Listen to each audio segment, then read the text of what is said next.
NASA scientists discover exact date of Joshua's biblical battle against 5 kings.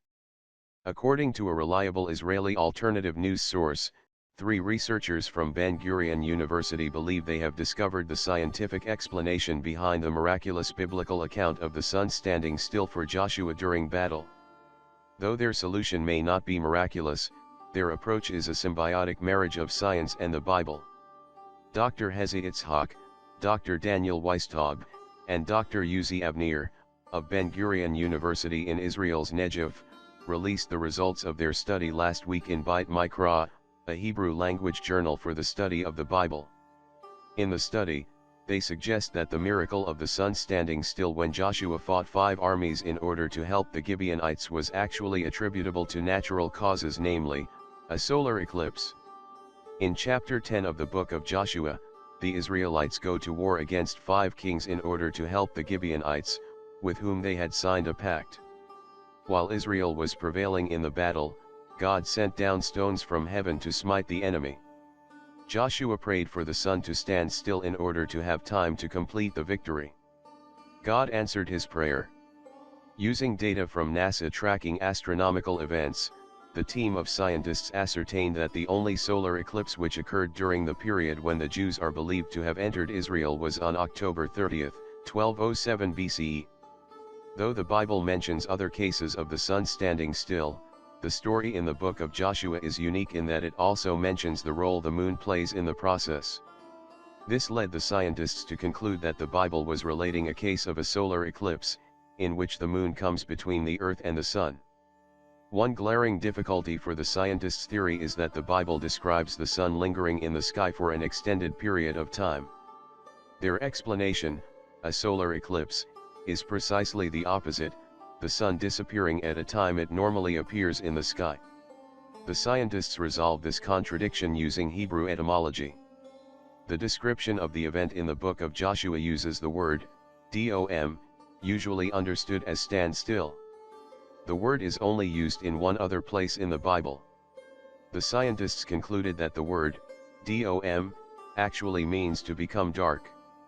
Though this explanation may seem unlikely at first glance, the report cited several classical Jewish sources which state the event described in the book of Joshua was actually a solar eclipse.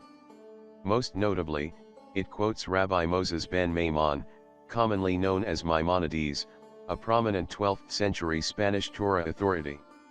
In his book, The Guide to the Perplexed, the Rambam understood the case in Joshua to be a visible phenomenon rather than an extension of time, based on the verse stating that it was done in a visible manner.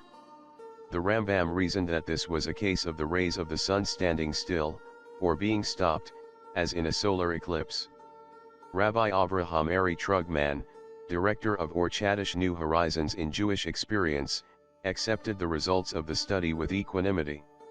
Rabbi Trugman cited a fable attributed to Rabbi Yisroel ben Eliezer, known as the Baal Shem Tov, master of the good name, who founded the influential Hasidic movement in the 18th century. The story tells of a scientist who approached the Baal Shem Tov, saying he could explain the Red Sea splitting when the Jews came out of Egypt by attributing it to an exceptionally high flood tide. The scientist described all of the astronomic conditions necessary to create such a tide, stating that although it was indeed rare, it was entirely reasonable to expect such an occurrence. The Baal Shem Tov was said to have responded by exclaiming, "What a miracle! A miracle!" At the very moment that Israel needed to cross the Red Sea, there was this unique conjunction of stars. Rabbi Trugman explained his understanding of the story to Breaking Israel News.